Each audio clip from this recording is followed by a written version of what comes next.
ओम शांति। ओम शांति। ओम शांति। आज के इस अनोखे दिवस पर आप सभी परमात्मा के अमूल्य संतान, आप सभी महानुभवों को ब्रह्मा कुमारी प्रजापिता ब्रह्मा कुमारी ईश्वरीय विश्वविद्यालय की ओर से, ओम निवास की ओर से, हम सभी भाई बहनों की ओर से, विशेष हमारी गीता दीदी जी की ओर से सुस्वागतम, सुस्वागतम, सुस्वागतम। आज आप सभी को पता है, आज अंतर्राष्ट्रीय विश्व योग दिवस है, जो इसका शुरुआत 2015 से माननीय प्रधानमंत्री जी श्री नरेंद्र मोदी के आह्वान से हुई थी।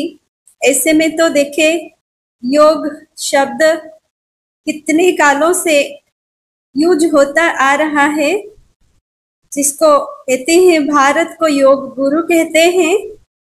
योग यहाँ पर मशहूर है, जिसके माध्यम से हम अपनी शारीरिक, मानसिक और आध्यात्मिक विकास के लिए सदियों से लगे आ रहे हैं। तो आज इस विश्वव्यापी योग दिवस का कार्यक्रम हर जगह पर किया जा रहा है।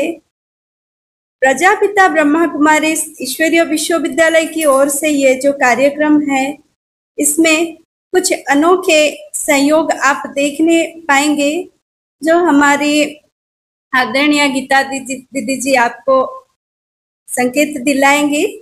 और हम सभी के बीच में हमारे आदरणीय ऋषिकेश सेनापति भाई जी हैं, जिनके बारे में क्या बोले कि भाई जी बहुत सारे ज्ञान में भरपूर हैं और बहुत नामी ग्रामी भी हैं।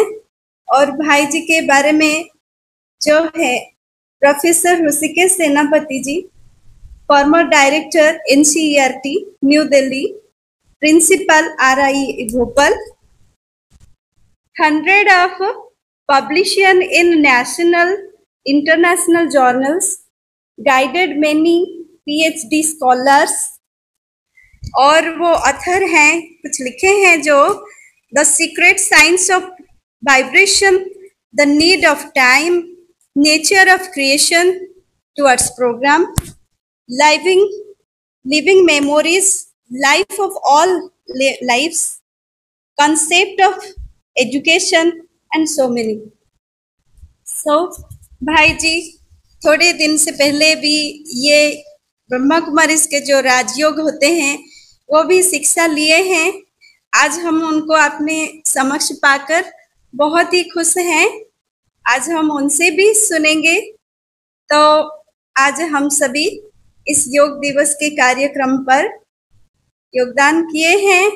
तो अभी समय और ना लेते हुए मैं अपनी गीता दीदी जी को विनती करूंगी, वो आपके समक्ष अपनी वाणी रखेंगे आगे के कार्यक्रम के बारे में। ओम शांति। आदरणीय गीता दीदी जी।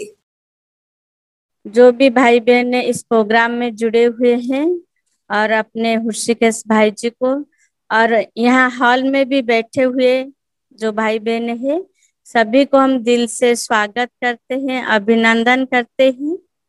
और जैसे समय है, हाँ, नहीं तो योगा डे के पर हम काफी प्रोग्राम्स करते हैं और भाई बहनों को अवेयरनेस देते हैं और फिजिकल आपस में मिलकर के इस योग डे को बहुत अच्छे से मनाते हैं। पर जैसा सिचुएशन है, जैसी परिस्थिति है, उसी हिसाब से हम इसी प्लेटफॉर्म में आपस में मिल रहे हैं। फिर भी हम सभी जो बाबा के बच्चे हैं और जो भी भाई बहन जुड़े हैं, सभी को दिल से स्वागत है। और आज इंटरनेशनल योगा डे है। हाँ, जैसे आप सभी को मालूम है कि हमारी जो धर्म शास्त्र रामायण हुआ, भागवत गीता ज्ञान, जब से टीवी सीरियल में आई महाभारत रामायण, तभी थोड़ी थोड़ी लोगों को ज्ञान हुआ। बहुत कम लोग जानते थे उसके बारे में, पर जब सीरियल में आई और थोड़ी देखे, थोड़ी यंग मास को जानकारी हुई कि हाँ महाभारत क्या चीज है, रामायण क्या चीज हुई। तो ऐसे योग तो हमारी कई युगों से है, लेकिन फिर भी योग के बारे में इतनी अवेयरनेस थी नहीं, इतनी ज्ञान नहीं था। और जब से ये योग डे शुरू हुआ तो थोड़ी थोड़ी करके योग के बारे में लोग जानने लगे और उसको करने भी लगे। और इसके ऊपर भी कई भ्रांतियां हैं, कई आसन को, प्राणायाम को, एक्सरसाइज को योग मान के बैठ गए। इसका वास्तविक अर्थ हम देखें तो योग माना जोड़ना। और परमात्मा हमें जो सिखाते हैं कि असली शक्ति तो हमें परमात्मा से मिलेगी। और दो चीजें हैं, एक शरीर है, एक आत्मा है। शरीर के फिटनेस के लिए एक्सरसाइज, आसन, प्राणायाम है, वो भी हमें करना बहुत जरूरी है। और आत्मा को भी हमें सुस्त रखना है। आत्मा एक एनर्जी है, एक पावर है। जैसे कहते हैं ना, मन अगर दुखी है तो उसका असर तन के ऊपर पड़ता है, मन अगर टेंशन है तो उसका असर तन पर पड़ता है। तो दोनों चीज, योग माना एक बैलेंस लाइफ, आत्मा भी ठीक रहे, शरीर भी ठीक रहे। एक को ठीक करे, दूसरा गड़बड़ी हो जाए तो भी जीवन में सुख, शांति, आनंद को महसूस नहीं कर पाएंगे। इसीलिए हमें फिजिकल बॉडी को ठीक रखने के लिए रोज दिन में कुछ न कुछ आसन, एक्सरसाइज, प्राणायाम जरूर करना है। और मन को भी ठीक रखने के लिए शुद्ध विचार करना है, ज्ञान का चिंतन करना है और परमात्मा को ध्यान करना है। तब जाकर के हम सुखी जीवन, सुस्त जीवन जी सकते हैं। तो बात तो बहुत सारी है, लेकिन समय को ध्यान में रखते हुए मैं सभी भाई बहनों से यही आग्रह करूंगी कि हमें रोज जैसे शरीर के लिए थोड़ी बहुत ज्ञान रखते हैं, शरीर का ध्यान रखते हैं, शरीर को अच्छे आराम देते हैं और भोजन देते हैं, एक्सरसाइज करते हैं, उसी तरह दिन में थोड़ा टाइम सुबह शाम निकाल करके राजयोग भी करें, मेडिटेशन करें। उससे मन शांत रहेगा, चित्त शांत रहेगा। और फिर हम मन ठीक है तो उसका काफी हद तक शरीर पर भी प्रभाव पड़ेगा और शरीर भी ठीक रहेगा। फिर आज आप सबको हम थोड़ा सा एक्सरसाइज करा के, जो कॉमन बेसिक चीजें हैं, कोई खास बीमारी के लिए तो अलग अलग सब एक्सरसाइज है, आसन है, प्राणायाम है, लेकिन जो बेसिक चीजें हैं, जैसे शरीर को सुस्त रखने के लिए, शरीर को ठीक रखने के लिए बेसिक चीजें जो है वो क्या है, दिन में 3 बार खाना है, रात को अच्छी नींद करनी है, थोड़ी सी पैदल करनी है, ये तो बेसिक चीज करना ही है। उसी तरह आत्मा के लिए भी सुबह आधा घंटा 20 मिनट निकाले, मेडिटेशन करे, शाम को भी करे, कोई अच्छी किताब पढ़े, अच्छे भजन सुने, गीत सुने, मन को हल्का रखे, ये सब हमें करना है। तो आपको एक्सरसाइज भी करके दिखाएंगे। और हमारे बीच में हमारे ऋषिकेश भाई जी है, जिनके बारे में आप सभी ने सुना। भाई जी जब से बाबा के घर आए, बहुत एक निरहंकार की पन की गुण है। और रोज इतने बड़े उम्र होने के बाद भी वो आज दिन तक भी खेलते हैं। कहते हैं ना, एक्सरसाइज करो तो मन क्या होती है, भारी हो जाएगी, हाँ, लेकिन खेलने में खुशी आएगी। उससे ज्यादा मेहनत करनी पड़ती है, एक्सरसाइज से, खेल में ज्यादा मेहनत करनी पड़ती है, लेकिन उससे क्या होती है, खुशी मिलती है। खुशी से करते हैं तो वो मेहनत नहीं लगती है, उस मेहनत से बेनिफिट मिलती है, उसमें आनंद मिलती है। जैसे एक छोटा सा उदाहरण देना चाहूंगी, माँ अपने बच्चों की पालना करती है, उससे खुशी होती है, तो उनको वो भारी नहीं लगता। बच्चे का वजन 8 किलो 10 किलो होती है तो भी वो गोदी में उठाती है, उसको भारी नहीं लगती है। और दूसरी उसी बच्चे को कोई उठाए तो उसको कितना भारी लगेगा, नीचे उतार देगा, बोलेगा कौन उठाएगा। तो उसी तरह कोई भी काम हम खुशी से करते हैं तो हम भारी नहीं लगता, मेहनत नहीं लगती है। तो इसीलिए जैसे हम खेल कूद में रुचि रखें। आज क्यों एक्सरसाइज करने की जरूरत पड़ गई, क्योंकि हम शरीर को बिल्कुल कंफर्टेबल जोन में रखा, हिलाया नहीं। आज जो भी आप देखो, एक्सरसाइज क्या है, इस बॉडी को चलाना, बॉडी एक मशीन है, इसको चलाना है। आज हम घर के काम नहीं कर रहे हैं, रास्ते में भाग रहे हैं, और आजकल सब मशीन हो गया है। हाँ, पहले जमाने में कोई इतना एक्सरसाइज ये नहीं था, क्योंकि नेचुरल वे में बॉडी को यूज करते थे, अभी उसको संभाल के सिर्फ रख रहे हैं। तो उसी तरह हम अपने मन को ठीक करने के लिए, जैसे पहले जमाने में रोज भागवत पढ़ना, गीता पढ़ना, सत्संग करना, सब भागवत टूंगी होती थी, कितना उसमें आनंद मिलता था, मन हल्का हो जाता था। कोई टेंशन, कोई भी बड़ी बात होती थी तो लगता था ये क्या है, कुछ भी नहीं, सब दे ले करके दिल खोल देते थे। तो दूसरों के आगे जो दिल खोल देता है तो उसकी दिल कभी खोलना नहीं पड़ता, उसका दिल बहुत ही अच्छा रहता। ठीक है, तो बोलने को तो बहुत सारी बातें हैं, लेकिन मैं यही समाप्त करती हूँ। और मैं आग्रह करती हूँ हमारी ऋषिकेश भाई जी से, इस प्रोग्राम के लिए, हमारे सभी भाई बहनों के लिए, उनके दिल में जो उद्गार है, जो शुभ भावना है, जो आज की दिन को लेकर के हर आत्मा को हम यही अवेयरनेस करना चाहते हैं कि तन को भी ठीक रखो, मन को भी ठीक रखो, बैलेंस लाइफ जियो। जोगी जीवन माना है कि बैलेंस लाइफ। योग सीखना बड़ी बात नहीं है, योग करना बड़ी बात नहीं है, एक योगी जीवन जीना है। योगी जीवन जीना है, अपने को चेक करते रहना है, मेरी बोल एक जोगी की तरह हो, मेरी दृष्टि एक जोगी की तरह हो, मेरी भोजन एक जोगी की तरह हो, तब जाकर के जीवन में परिवर्तन आएगा और इस संसार में परिवर्तन आएगा। जो संसार हम देखना चाहते हैं, ये भारत देव भूमि था, ये भारत स्वर्ग था, ये भारत महान था, तो वही भारत हम फिर से पुनरुत्थान कर पाएंगे, सब मिल करके, एक से नहीं, सब मिल करके। तो चलिए हम अभी अपने ऋषिकेश भाई जी से आग्रह करते हैं उनके अपने अमूल्य बोल सुनने के लिए। मुझे बहुत अच्छा लगा जब इनविटेशन मिला मुझे ब्रह्मा कुमारी सेंटर से, क्योंकि मैं भी अभी वहाँ राज्य सीखा। इसलिए रियली गुड अपॉर्चुनिटी। आज मैं तो पहले ये योगा के बारे में बताना चाहूँगा, क्योंकि हम अभी now we have started observing this day as the International Day of Yoga.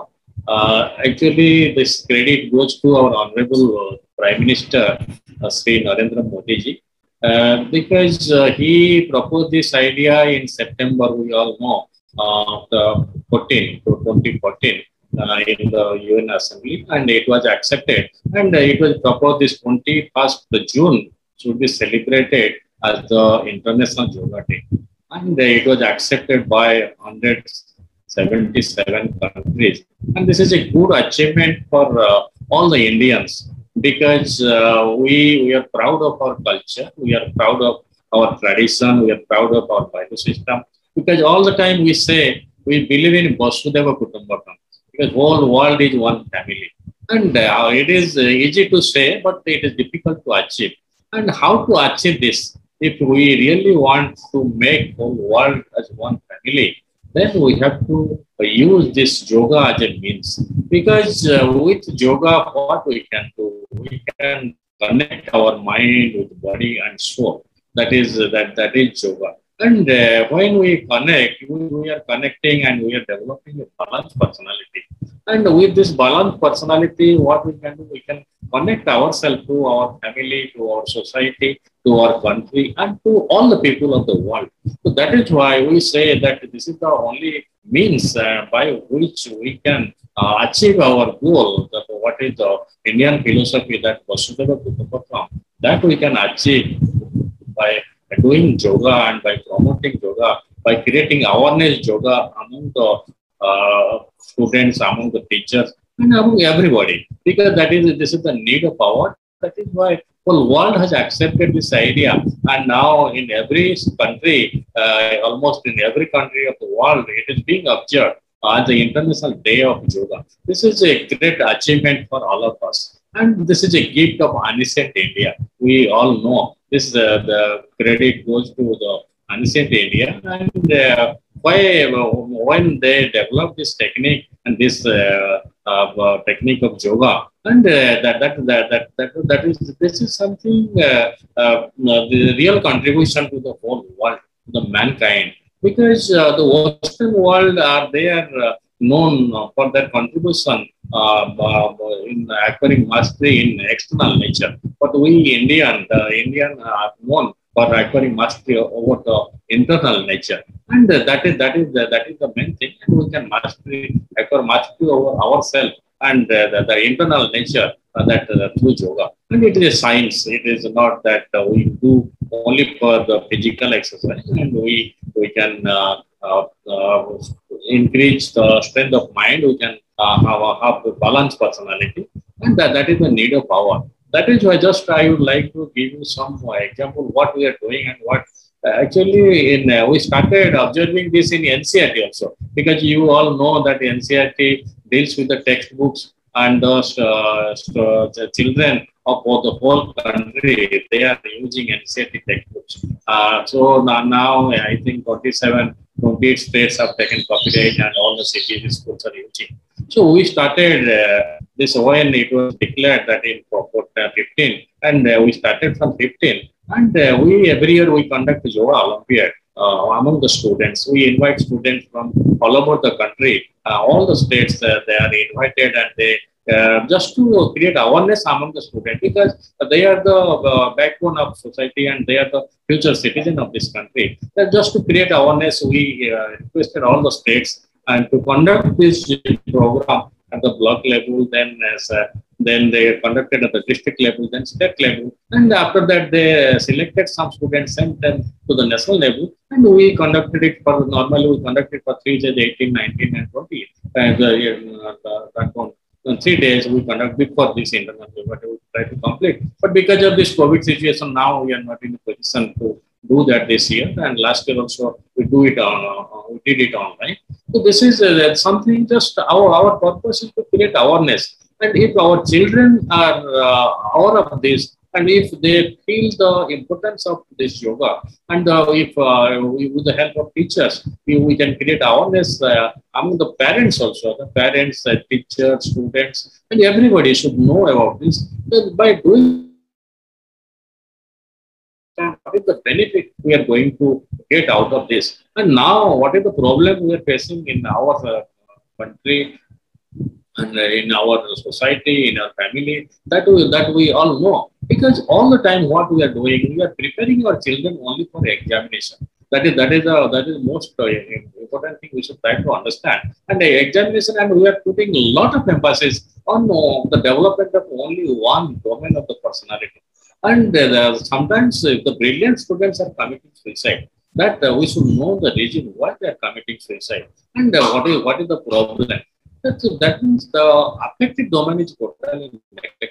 Because when we say we are preparing a good citizen for this country through our school, through our college, through our university, and we should understand what type of education we are giving to our children, and whether that education is holistic or not. Now, National Policy 2020 has come, and it was released in July 2020. And here now we are talking about the holistic education. Of course, earlier our focus was all the time on holistic education, but in practice only we put emphasis on one domain of the personality, that is the cognitive domain, and other domains are neglected.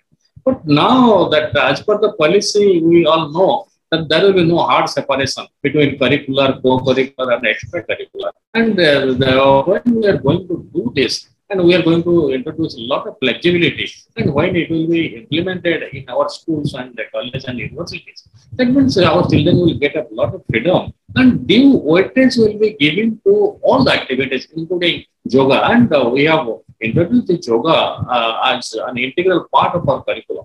In NCERT curriculum, yoga is an integral part of the physical education, but it is not being used properly, and it is not being evaluated properly, because now what we do, we try to record the mark of our students, what they have secured in exam.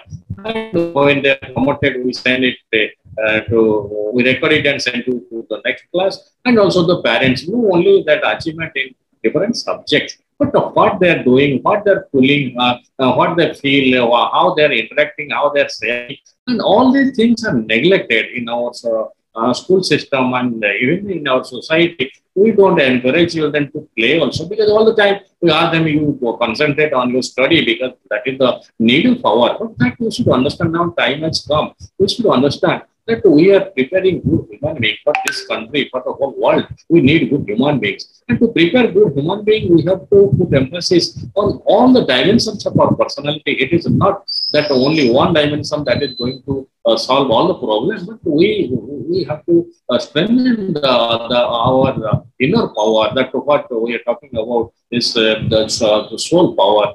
Through it may be through meditation, it may be through Raj Yoga, it may be through other types of yoga, because today is the International Yoga Day, and we should understand the importance of this, because really, if we want to change in our society, we want a good human being for our society. We want harmony in our society. We want to develop feeling, belongingness, cooperation among the citizens of this country and among the children and among everybody. Then we have to use this technique in our school, in our colleges and universities. That is the need of our. That is why it is being observed at the International Day of Yoga. Not only in India, it should be practiced, but all over the world, because for the whole world, that we are putting a lot of emphasis on peace and happiness, because this is the key for success. And but in our system, there is a gap that we have to understand.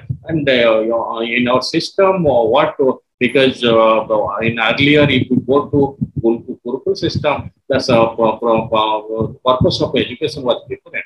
It was more skill based, that more experiential. Now, fortunately, now NEP 2020 is putting a lot of emphasis on experiential learning. Let children experience, let them learn from their environment, let them interact, and let us give them more freedom so that they can interact. And we are going to involve them in the process of assessment also. So a lot of change is going to take place, and classroom process is going to be more vibrant, more students are going to be more active, and we are going to make our curriculum more relevant, keeping in view the need of the time. And all these aspects we are going to take care of, because particularly the focus is on holistic development. How we can connect our body with the mind and soul. That is the focus. And I think when we'll come out with the new curriculum framework, definitely we'll take care of this. And now we have also published some books on yoga on behalf of NCIT for upper primary and secondary schools.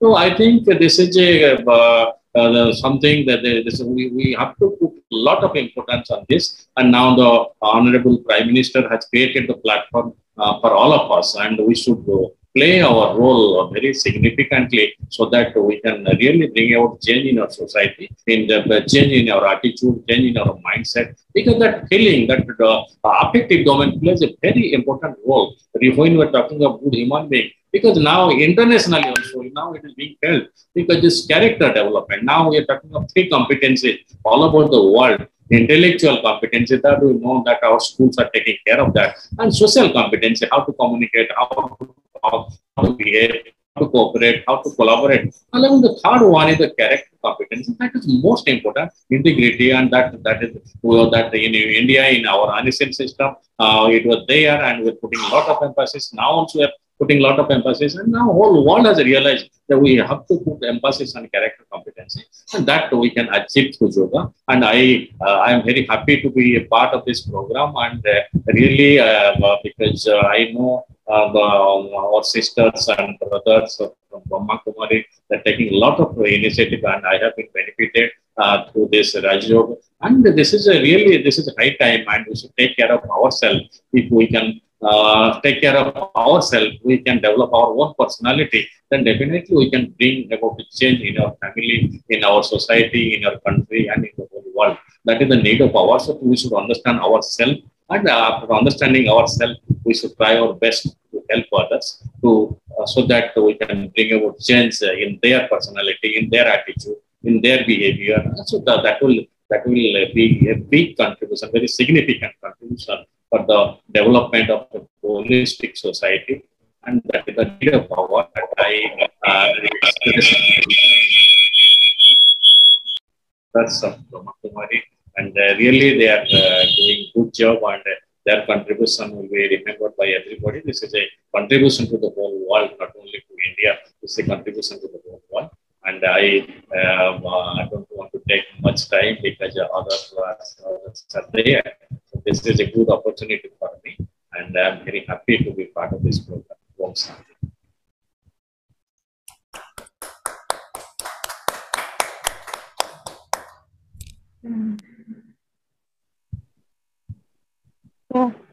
बहुत बहुत धन्यवाद भाई जी को, बहुत सुंदर भाव से हम सबके आगे अपने उद्गार रखे। तो अभी हम फिजिकल रूप में, हाँ, सभी भाई बहने ध्यान देंगे और हमारे गगन भाई जी आएंगे, जैसे जैसे वो करेंगे। एक बेसिक चीज है, कैसे मतलब दिन भर थोड़ा सा अपने हाथ पांव को हिलाएं। तो बेसिक चीजें जो है वही करेंगे। और आप सभी उनको देखते हुए, हाँ, सुनने में भी आपका आ रहा है, देखने में भी आ रहा है, और देखते हुए आप सभी प्रैक्टिस करेंगे। और हॉल में भी जो भाई बहन हमारे बैठे हैं वो भी सब अभी करने के लिए तैयार हो गए हैं। अच्छी बात है, आप सभी जहां भी बैठे हैं वहां भी बैठ के कर सकते हैं। जो बुजुर्ग भाई बहन है वो भी कर सकते हैं, बहुत सहज है। कैमरा तक फोकस कर। तो मैं अभी सिर्फ एंकरिंग करूंगी, बोलूंगी, और गगन भाई जी एक्शन दिखाएंगे, तो उनको फॉलो करते हुए आप सब करेंगे। और ये योगा के लिए 2 बातों का विशेष ध्यान है। शरीर हल्का हो, कहते हैं ना, पेट खाली हो, और दूसरा मन भी खाली हो, मन बिल्कुल रिलैक्स हो, हल्के हो करके सबको करना है। सब भोन में भी बस जाओ, हल्के होकर के बिल्कुल रिलैक्स, चेहरा बिल्कुल ओ क्या कहे बाबा जिसे कहते हैं, एकदम रूहानियत से खुशनुमा होकर के इस एक्सरसाइज को हमें करना है, योग को करना है। तो सभी बहनें बैठ जाए। बस अभी मास्क निकालती हूँ तो, हाँ, तो एबे आपण मैंने समझते गगन भाई को देखी पार्चंती। तो अभी एक्सरसाइज का 2 नियम है, एक तो पांव से करे या तो सर से शुरू करे। तो हम पहले सर से शुरू करते हैं। सबसे पहले आंख की एक्सरसाइज, आंख की एक्सरसाइज एक्शन करो तो अपने ध्यान अपनी उंगली पर रखे सामने, और वो सिर नहीं हिलेगा, और बिल्कुल आप राइट आंख को, जितना आप आंख को घुमा सकते हैं, राइट तरफ देखें, फिर सीधा, फिर लेफ्ट, फिर सीधा, फिर राइट, फिर सीधा। तो ऐसे आपको 10 बारी करनी है, ठीक है। क्योंकि टाइम की कमी के कारण हम सिर्फ आपको ये 1 आवर देते हैं। आप जब खुद करेंगे तो 10-10 बारी करना। इससे अपने आंख ठीक रहती है, और आंख की रोशनी बड़े उम्र तक काम करती है। आंख से पानी निकलना, वो जो गंदगी कीचड़ा निकलता है, वो सब ठीक हो जाता है। एंटीना भी बहुत एक्टिव रहता है इस एक्सरसाइज से। फिर उसके बाद हम गर्दन का एक्सरसाइज करेंगे। गर्दन की एक्सरसाइज आप जितना हो सके ऊपर को देखो, आसमान को देखो, हाँ, शरीर नहीं हिलेगी, सिर्फ सिर ऊपर जाएगा। आसमान को देखो, फिर सीधा करो, फिर नीचे देखो, और ये चीक बिल्कुल लग जाए, जितना आप मुड़ सकते हैं उसको मोड़ो। फिर सीधा करो, फिर आसमान के तरफ देखो, बिल्कुल जितना आप घुमा सकते, शरीर नहीं हिलेगी, सिर्फ सिर घूमेगा। फिर सीधा करो। तो ऐसे 10 बारी करनी है, ठीक है। इससे गर्दन ठीक रहेगा। जो गर्दन में हवा रुक जाती है, और थायराइड ग्लैंड जो है वो ठीक होती है। और इसको फिर हम घुमाएंगे, गर्दन सीधी रहेगी, जितनी हो सके आप शरीर सीधा रहेगा। अब राइट साइड देखो, दाहिने तरफ, दाहिने तरफ जितना सिर घुमा सकते हैं घुमाओ, हाँ, फिर सीधा, फिर लेफ्ट घुमाओ, शरीर नहीं हिलेगी, सिर्फ गर्दन घूमेगा। फिर सीधा,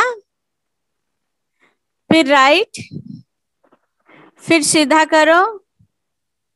तो ये सब 10-10 बारी करना है। इससे थायराइड ग्लैंड, आप सभी को मालूम है, थायराइड ग्लैंड का काम जो है वो सारी ग्लैंड को कंट्रोल करता है। आज हर किसी को थायराइड प्रॉब्लम निकल रहा है, यंग एज में भी थायराइड प्रॉब्लम। जैसे डायबिटीज कंटिन्यू मेडिसिन खाना पड़ेगा, ऐसे थायराइड निकल आया तो कंटिन्यू मेडिसिन लेनी पड़ती है। पर इस एक्सरसाइज से आपकी थायराइड ग्लैंड बहुत एक्टिव रहेगा और अच्छा रहेगा। फिर उसके बाद हम शोल्डर का, आप सभी को ये महसूस करते हैं कि गर्दन जो अपना कुल्ला, अपना ये शोल्डर जो है वो पेन करता है। तो अभी इसका एक्सरसाइज, यहाँ हाथ रख करके तो उसको एक शून्य में एक 0 बनाओ, घुमाओ, हाँ, अच्छे से उसको घुमाओ। तो ऐसे 10 बारी करना है। फिर उसके बाद एंटी क्लॉकवाइज, ऐसे राइट से लेफ्ट ले रहे थे, अब लेफ्ट से राइट, तो ऐसे 10-10 बारी करना है। तो उससे यहाँ जो जो कहते हैं ना, जो जॉइंट में पेन होती है, ग्लिसरीन सूख जाती है जैसे, तो वो बहुत एक्टिव रहेगा, यहाँ के दर्द नहीं होगा। जिनको ये दर्द महसूस हुआ है तो कितना तकलीफ, जिनको भी इस बीमारी हुई है उनको कितनी तकलीफ हुई है, कितनी दवाइयां खाई है, पर इस एक्सरसाइज से आपका ये शोल्डर पेन ठीक हो जाएगी। हमारी बॉडी एक इंस्ट्रूमेंट जैसा है, इसको जितना हम चलाएंगे उतना चलता रहेगा। फिर ये हाथ के एक्सरसाइज, हाँ, जिससे आपकी नर्व्स एक्टिव रहेगा, जो आजकल नर्व्स वीक हो जाती है तो वो ठीक रहेगा हाथ को। फिर हाथ का एक्सरसाइज, हर जॉइंट्स को खुलने का है। हाँ, आप देख रहे हैं पहले रिस्ट को मोड़ रहे हैं, हाँ, तो 10-10 बारी हर करना हर चीज को।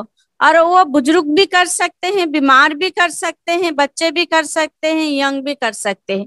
कोई ज्यादा मेहनत वाला नहीं कर सके ये तो जरूर करना चाहिए। कुर्सी में आराम से बैठ बैठ के आप कर सकते हैं।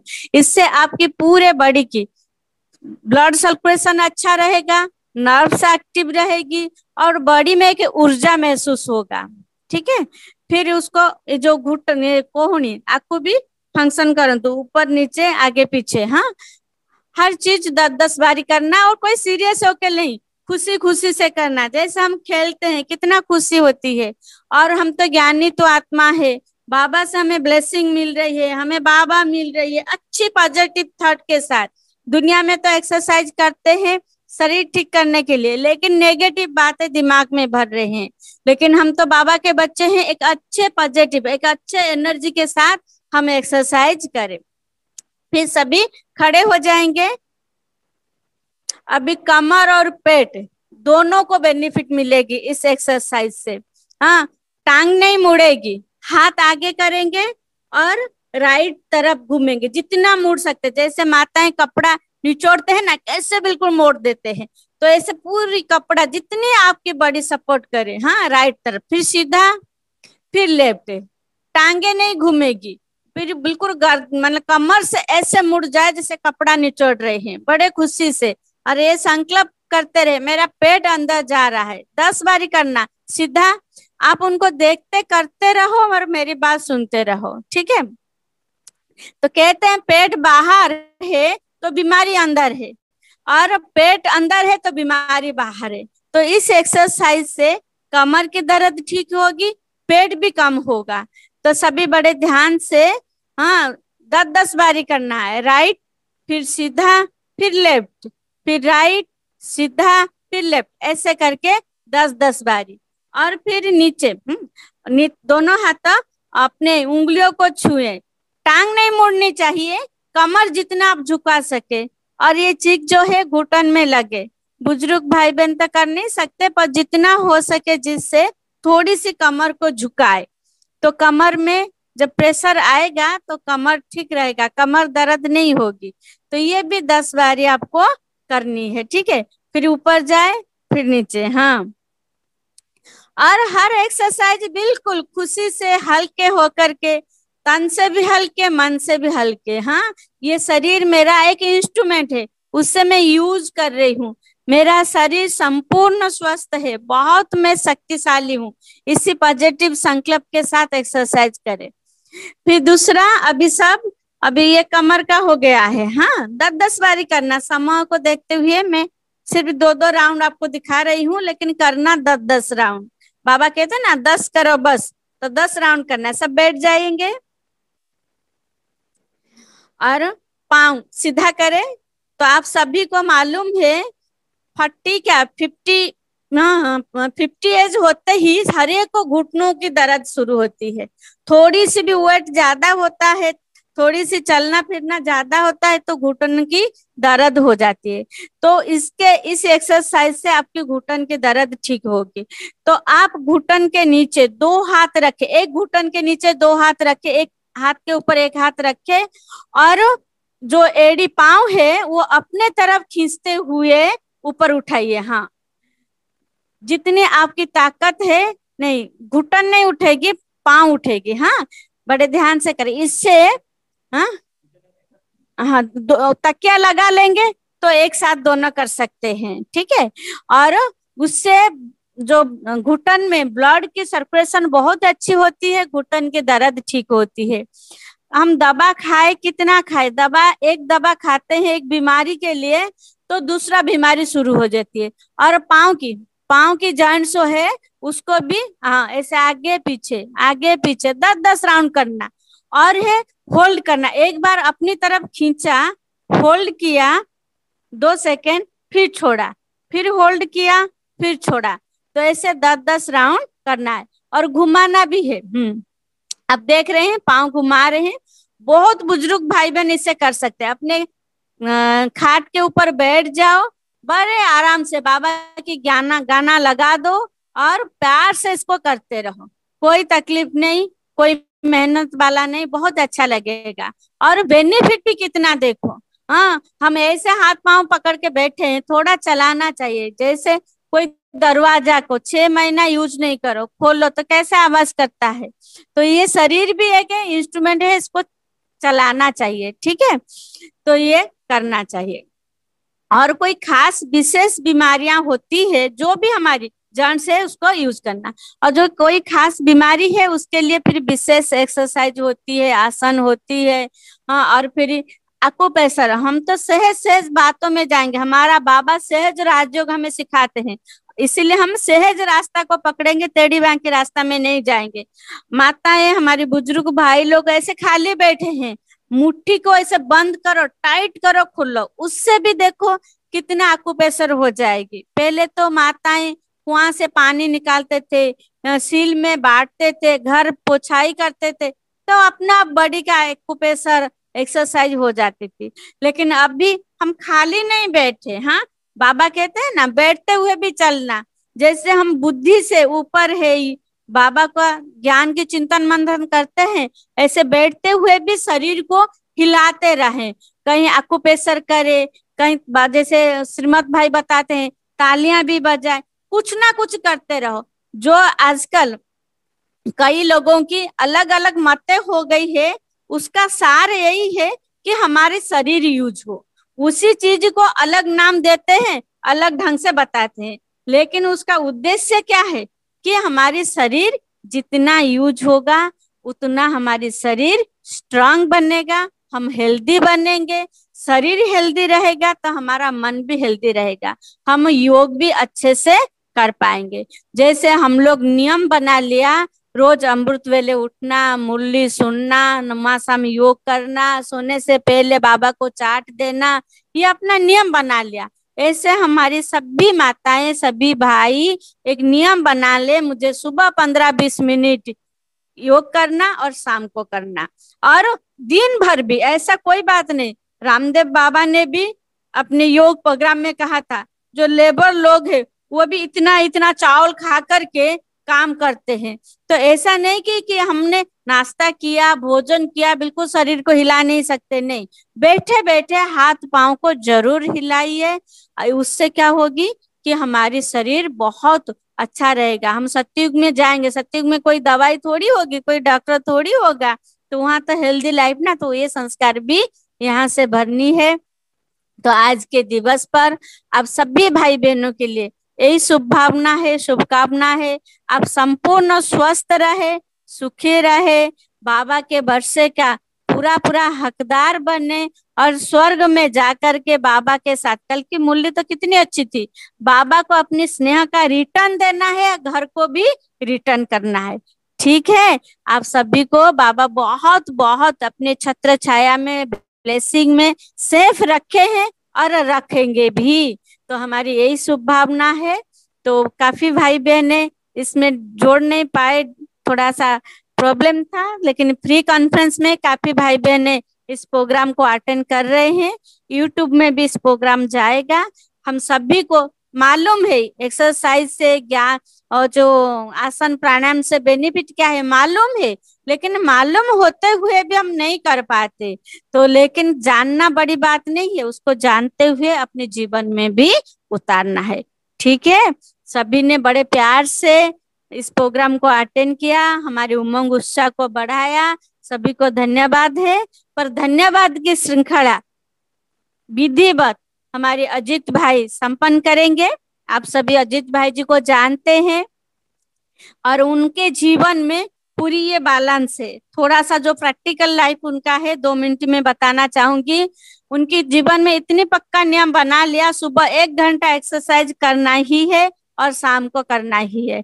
और आप उनको देखते हैं उनकी फिजिकल बॉडी कितना फिटनेस है, और जिसका फिजिकल बॉडी जितना फिटनेस होगी उनका मन भी उतना फिटनेस है। तो अभी बाबा के घर में रह कर के पुरुषार्थ कर रहे हैं और आज हम सभी को विधिवत धन्यवाद की प्रोग्राम, धन्यवाद की श्रृंखला वो पूरा करेंगे अजीत भाई जी। ओम शांति। परमपिता परमात्मा शिव बाबा ने बोला, मीठे बच्चे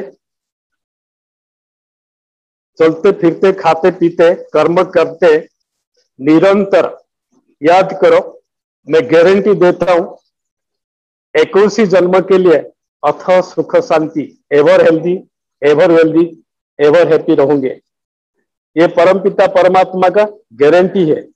तो आज जो सारा विश्व आज युवा डे ऑब्जर्व कर रहा है, इसका श्रेय तो जाता है प्राइम मिनिस्टर ऑफ इंडिया, जिन्होंने 27 सितंबर 2014 में यूनाइटेड नेशंस जनरल असेंबली में प्रपोज किया था भारत का प्राचीन युगों को प्राधान्य देने के लिए, क्योंकि भारत देवी देवताओं का देश है और इसका जो कल्चर है, संस्कार है, वो सतु प्रधान है। उन्होंने प्रपोज किया था और उसके बाद रिजोल्यूशन पास करके यूएन को भेजा गया था। 177 countries approved and supported. That's why first international yoga day on 21 जून 2015 शुरू हो गया। आज सारा विश्व ये योगा डे ऑब्जर्व कर रहे हैं, आप सभी भी ऑब्जर्व कर रहे हैं। इसको इसका प्राधान्य सभी ने, गीता दीदी ने बताया, हमारा चीफ गेस्ट ऋषिकेश भाई ने हाईलाइट किया। उन्होंने जो थीम बताया, 1 God 1 world 1 family, this is the true concept of this world drama. 1 God 1 world 1 family, ये अगर हम कर सकते हैं, connect to supreme, get the power energy and lead happy healthy life. तो जो प्राचीन काल में 33 कोटि देवी देवता का कथन है, कथा है, वो सही है। 5000 वर्ष पहले स्वयं परमपिता परमात्मा शिव ने धरती पर अवतीर्ण होकर राजयुग का शिक्षा दिया था। वही 33 कोटि देवी देवता राजयुग प्रैक्टिस करके देवी देवता सत्व प्रधान, सर्वगुण संपन्न, 16 कला संपूर्ण, संपूर्ण निर्विकारी, मर्यादा पुरुषोत्तम बनकर 21 जन्म पाठ बजाया था। अभी इस सृष्टि कल्प अंतिम समय पहुंच गया। अभी कलियुग शेष हो रहा है, सत्ययुग आ रहा है। स्वयं परमपिता परमात्मा दिव्य जन्म ले चुके हैं और सभी आत्माओं को राजयुग शिक्षा दे रहे हैं। 140 कंट्रीज में मोर देन 8000 सेंटर्स में ब्रह्मा कुमारी ईश्वरीय विश्वविद्यालय में ये राजयुग शिक्षा दिया जा रहा है। आप सभी को ये जो युग है प्रैक्टिस करना है, एवर हेल्दी एवर वेल्दी लेने। जैसे ही लाइफ स्टाइल है, सुबह हम उठते हैं, नित्य कर्म करते हैं, ब्रेकफास्ट करते हैं, लंच करते हैं, डिनर करते हैं, कर्म करते हैं। इसको जो युग है, मेडिटेशन है, इसको एक लाइफ स्टाइल का पार्ट बना दीजिए। कम से कम आधा घंटा एक्सरसाइज करना ही है। Without exercise life is useless. तो एक्सरसाइज करेंगे तो तन मन, माने exercise for physical health and meditation for mental health, दोनों बैलेंस चाहिए। तो इसलिए मैं एक इंसिडेंट करता हूँ। 2 फ्रेंड है, 2 दोस्त थे, अंतरंग फ्रेंड थे। एक दूसरे से इतना घनिष्ठ थे, छोड़ के नहीं, बचपन से लेके उनका दोस्ती बहुत अच्छा था। तो दोस्त ने बोला, देखो दोस्त, हम दोनों इतना रिलेटेड है, कॉम्प्लीमेंटेड है, एक दूसरे को छोड़ के नहीं रह पाएंगे बचपन से लेके अभी तक। दोस्त ने बोला, देखो मैं आपके लिए सारा समय देता हूँ, 24 आवर्स रह देता हूँ, लेकिन मेरा एक रिक्वेस्ट है, सिर्फ ही रिक्वेस्ट है, 24 आवर्स है, मेरे को आधा घंटा देना, दे सकते हैं? प्रॉमिस करो। तो वो दोस्त ने बोला, ठीक है, आप मेरे लिए इतना करते हैं। बोला, देखो आपके बिगर मैं नहीं रह पाऊंगा, मेरे बिगर तुम भी नहीं रह पाऊंगा। हम दोनों का जो एग्जिस्टेंस है उसका डिपेंड करता है, दोनों साथ साथ चले। अगर एक दूसरा बिछड़ गया तो हम कुछ नहीं कर पाएंगे। तो वो दूसरे सोचने लगा, आधा घंटा, मैं तो बिजी हूँ, बिजनेस करता हूँ, कर्म करता हूँ, आधा घंटा कैसे दूं? फिर बहुत कन्विंस करने के बाद देखो दिल ने रिक्वेस्ट किया, इंसान को, है इंसान बचपन से लेकर जब तू पैदा हुआ मैं तुम्हारे साथ है, सारा दिन आप तो कर्म करते हैं, रात को सो जाते हैं, लेकिन हमारा जो हार्ट है वो चलता रहता है, चलता रहता है और चलता, 24 आवर्स चलता रहता है, नो रेस्ट। अगर बोला मैं रेस्ट ले लिया तुम खत्म, अगर तुम चला गया मेरा भी काम खत्म। इसलिए हम दोनों आज इंटरनेशनल योगा डे में ये रिजोल्यूशन करते हैं, आधा घंटा सिर्फ मेरे लिए देना, वॉकिंग करना, एक्सरसाइज करना, क्लैपिंग करना और कुछ नहीं है, कर्म करते करते सब करना और निरंतर परमात्मा को याद करते जाने का, पावर लेने का, एनर्जी लेने, रिचार्ज करने का, रिजुमिनेट करने का, री एनर्जाइज करने का, पावरफुल बन की श्रेष्ठ संकल्प, श्रेष्ठ कर्म करना है। तो दीदी ने आज को मेरे को थैंक्स देने के लिए बोला। आज का जो प्रोग्राम दीदी ने अरेंज किया, सबसे पहले गीता दीदी को दिल से कुटी कुटी धन्यवाद, उन्होंने अरेंज किया। और ऋषिकेश भाई हमारे जो गेस्ट थे, अच्छा मैसेज दिया, अनुभव बताया, one God one world one family का कंसेप्ट है, हम सभी को लाना है, विश्व परिवर्तन करना है। आप सभी जो भाई बहन है ये जूम माध्यम से डिजिटल प्लेटफॉर्म देख रहे हैं, सुन रहे हैं, आपको 2 दिल से धन्यवाद, कुटी कुटी शुक्रिया। आओ सब मिलके ये जुगाड़ को सफल करेंगे, खाली सफल नहीं, आज से प्रमित करते हैं हमारा लाइफस्टाइल में आधा घंटा हम ये को पार्ट बनाएंगे, एवर हेल्दी एवर वेल्दी रहेंगे, परम पिता परमात्मा को निरंतर याद करी, कर्म जुगी बन की 21 जन्म के लिए वर्षा लेंगे, विश्व का मालिक बन जाएंगे, स्व परिवर्तन से विश्व परिवर्तन करेंगे। Thank you, thank you, thank you very much. ओम शांति, ओम शांति, ओम शांति।